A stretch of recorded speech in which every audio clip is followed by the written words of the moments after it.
There are 5 to 10 major players. This all goes back to the point that none of these things are platform businesses. They don't have any supply-side network effect. If they had a supply-side network effect, you would never see 6 or 7 major players in a given industry. Bob Iger just resigned from Apple's board of directors. He'd been on their board for 8 years. It was his only other board seat, interestingly enough.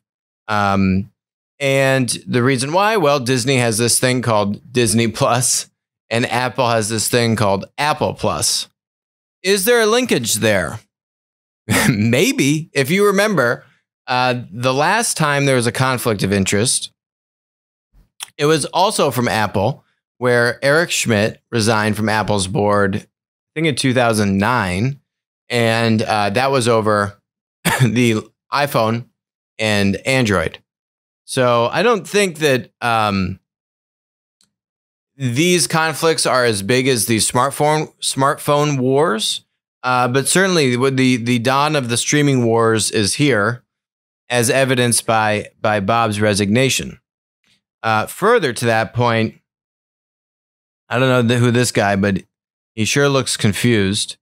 You can see now here are the latest participants in the streaming wars. You've got Netflix, Hulu, CBS, and CBS and Viacom are merging.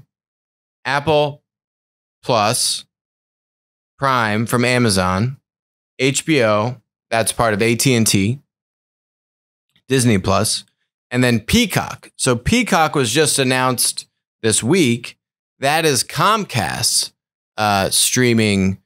I'm not going to call it a platform, although they all call them platforms. So it's their streaming service. And that's slated to come out, I think, in the spring of 2020. Now, the other thing to note here is that Disney is the majority shareholder of Hulu. AT&T sold some of their stake to Disney for Hulu. It was actually a sweetheart deal.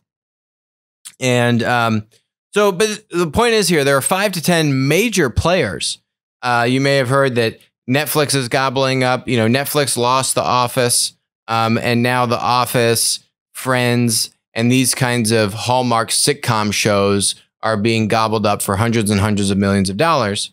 And this all goes back to the point that none of these things are platform businesses. They don't have any supply-side network effect. If they had a supply-side network effect, you would never see 6 or 7 major players in a given industry. It just doesn't work that way, because the supply is only going to attach itself to 1 or 2 of the most dominant distribution channels, i.e. the most dominant platforms, as you see with YouTube, or you see with Twitch, or, you know, fill in your blank, your respective content platform. There are only 1 or 2 dominant winners, right? So this is why you see that Netflix does not have anywhere near the level of defensibility that a content platform like YouTube, like Twitter, like Twitch has, Instagram.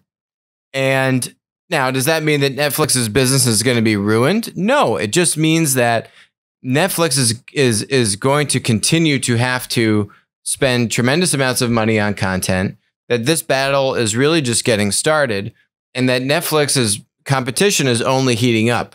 Whereas if you had a platform that was as old as Netflix would be, they would now be moving into profit maximizing stage, right? They would now be moving into the stage where they have such a commanding role in that industry that they can now focus on generating profits.